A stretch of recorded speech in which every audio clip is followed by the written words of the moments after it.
Everyone, before I go off to sleep, y'all can probably see there's actually two paintings that I got from my time when I was traveling in Australia, in Tasmania actually. In fact, how was it? Hobart. Yeah, it was in Hobart, the city of Hobart.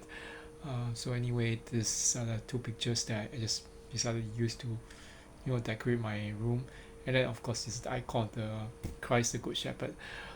The other side, there's actually another series of different icons, not just around my TV, but even on the back of my door. So I use this for personal devotions. So I wanted to actually just make this quick video because there was something that came across my mind, and I think that if I don't make it, it might be a little bit of a, I won't say a waste, but it's just that it's something that kind of stuck in my mind.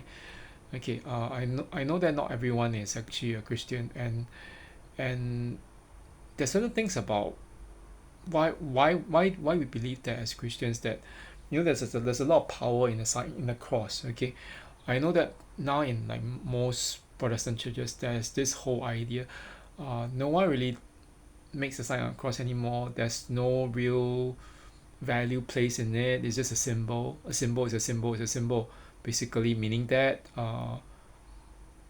there's no value. Okay, it just represents the faith, and but it's not the way it is, and or it was even in the early church. Okay, there's something about Christianity, the whole symbol of the cross. That from a symbol of shame, because the crucifix or the crucifixion was actually a symbol of shame back in late Roman times. Okay, and before Christianity, and that to punish someone by crucifying them was in fact a way of humiliating them. Okay, and the true irony or side the thing is that Jesus Christ, his death and sacrifice on the cross subsequently became, which led paved the way to um, not just his death but also his resurrection. Okay, um, him being God incarnate, it actually became a symbol of hope, life, regeneration, and him ascending the throne. Okay, although people, like back in those days, and they will obviously laugh at the one who was being crucified, and for some people, those who are not laughing, they are more like viewing the people who were being crucified with contempt. Basically, Christ as God incarnate transformed the whole symbol.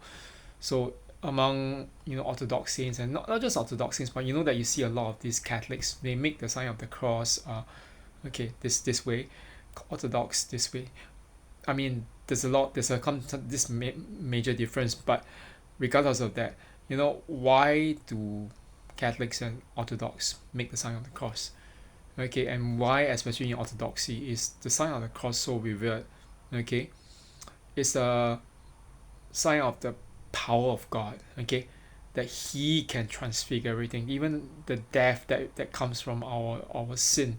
Okay, our our rebellion against Him, the death, He can transform it and actually bring us into eternal life. Okay, and I realized this sign on the cross. Why is it so significant to me? Because that there was some spate of actually incidents back quite a number of years. Actually, I might not have spoken about this, but actually, back in 2016, 2016, that was during the point. At that point in time, I wasn't Orthodox Christian. I was evangelical Protestant Christian. But I always wore this cross. I didn't wear this cross, but I had another. The a cross. It was very pretty. A cross with a something that looks like a wings or laurel wreath around it. So it was made in Akihabara in Japan.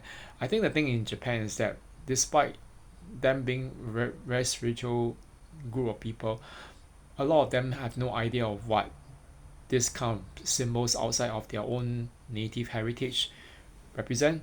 So of course it's just a symbol. It looks pretty to them. Okay, it was a very beautiful cross. Okay, it was adorned with something, and I can't remember what else I shan't go into the details about the cross, but that particular cross necklace cost me 6,000 yen, which is around US dollars would be 70 something. Is it 70 something? Oh, no, no, no. Singapore dollar, that would be 70 something Singapore dollars. Okay, 70 something to 80 Singapore dollars. It wasn't cheap, okay? But the strange thing is, when actually I realized that there's some kind of energy around this. People just laugh at me. They say, oh, these objects are, even the icons are just objects. They don't take any stock in it. And the Protestant will be claiming that these are idols, but we don't worship these materials. These are actually windows to the heavenly realm. And the thing is this, okay, I realized that I think that, as I said, when I started placing all these icons in my room, okay, let me show you the other icons. The other one is my back, okay, and then it's just, yeah, these icons, okay. The thing is this, I know it's a bit to some people, but ever since I actually started having some nightmares, that was quite a number of years ago, after my grandmother passed away, okay. I told you all before that my experience with one particular narcissist, that narcissist was constantly speaking in the future tense as if my grandmother was dead. That was in 2016, although she was really alive and well back then. And there's something I can use to explain it, but it's just that something very weird. And even I remember telling my friend, okay, Pila, who was actually she's not really, I don't really think that she used to be a Catholic when she was younger, but she left the Catholic Church and she's more into this esoteric stuff and New Age stuff. I told her about this, and she was like, what the hell is wrong with these people, this narcissist or whatever. And it's not even just that narcissist has a tendency to that time when I was wearing that particular cross that I bought, okay, the narcissist was staring at the cross, and then they seem to have an aversion to all these different holy objects, okay. And it's not just one occasion, but as the cross started falling apart, for some reason, I'm not sure why it kept falling apart so easily. I had no choice but to wear another cross necklace from, was it Forever 21 or Club 21? Yeah, it was relatively cheaper compared to that one. But the strange thing is this: when that particular narcissist was around in my life, okay, it's a short few months, but all these crosses started breaking apart. And it's a strange thing because I have different cross necklaces over the last few years, including one which I bought in Taiwan, and that one came apart not because of anything, but because it fell to the floor. So some hinge actually caused the two little cross which are attached one to the other to break. Okay, but that's just a mistake. Whatever, it's okay. Nothing superstitious. Whatever. But the strange thing was that all these two crosses, the narcissist wasn't just staring at them. Okay, that narcissist was also just like asking me, oh, when I was not wearing it, what happened to that one cross? That's something cause for alarm. It's like the way that narcissist stared at my first cross necklace, and then after that, like, other than staring, it's like other than that so-called aversion, there's also that whole thing about, oh, what happened to it? It just broke or wore down, and then something dropped. And why do holy objects like this come apart in the presence of such people? Something's wrong. Okay, one friend of mine, he's he used to be Christian, but I think he isn't, like, I don't know why he's still Christian, but he said occasionally he prays, he still reads the Psalms and all the Bible, but the problem he has is with institutionalized religion here. He says it's very, very manipulative. I mean, that's a personal thing aside. But when I told him about this, she was like, oh my. Even as someone who's not really very, very, devout as a Christian or religious, he kind of thought that there was something wrong when holy objects like crosses start breaking in the presence of some people, especially that narcissist. And there's something very evil about them. I'm assuming, like, maybe those crosses were actually diffusing the energy of evil from these people. And I said that, like back in 2022, right after my grandmother passed, I can't remember when I don't want to talk a little bit too much about that dream, but that was more like a nightmare, okay?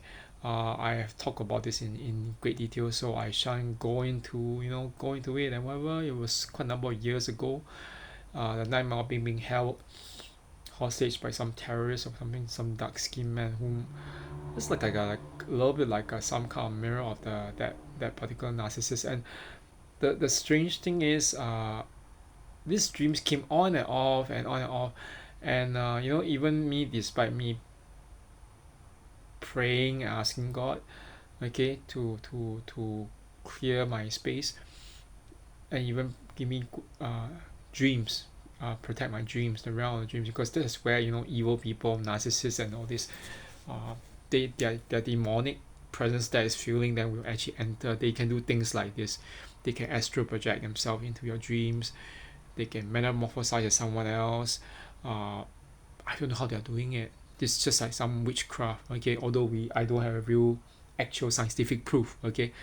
It's very weird. And then that there's some kind of like a doorway. Um, I mean, going by the doorway theory, whatever. After I remember actually telling a psychologist about this. I'm not sure whether she's Christian, but either way, she just told me, you know what? If you really feel very very bothered by this, and you don't think that it has anything to do with your trauma, because she was helping to process my trauma, what she recommend was, go and get icons, go ahead and get it, okay. At the point in time, I decided, you know what, I'm already on the path to becoming an Orthodox Christian at the point in time, but it's just that I wasn't really sure how to go about doing it. What I did was, I bought these icons, okay. Quite a number. It started first with the icon of the Pantocrator, okay, and then there was also the icon of the Good Shepherd, Christ the Good Shepherd, and there's another icon of Our Lady of Perpetual Help, okay. It's in the Byzantine style, so basically yeah, of the Blessed Virgin Mary, so Mother of God, again Mother of Christ, um, so the Theotokos, okay. So the thing is this, that I realized after I put these three icons, okay, they were the first three icons I had. Once I put it down on my room, okay, before this new TV set came in, all these dreams stopped.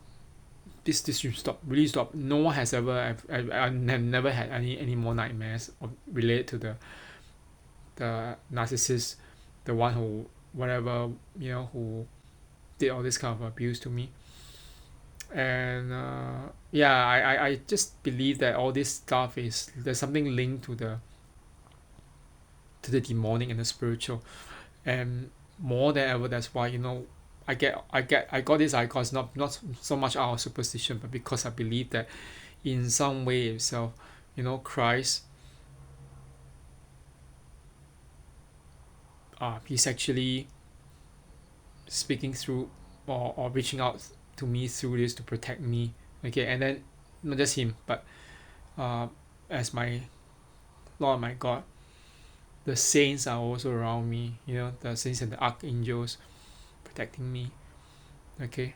So yeah, just be careful, next time we go out, if you see something like, something's like someone staring you across, or your holy objects, especially for those who are Christians, you know what, better watch out, okay. You don't know if the person is something like practicing some kind of magic, or black magic, or dark magic, or witchcraft against you, and you want to just pray and ask God for protection, okay. So anyway, that's it for now. I'm going to go to sleep, okay. So have a good night. Bye bye.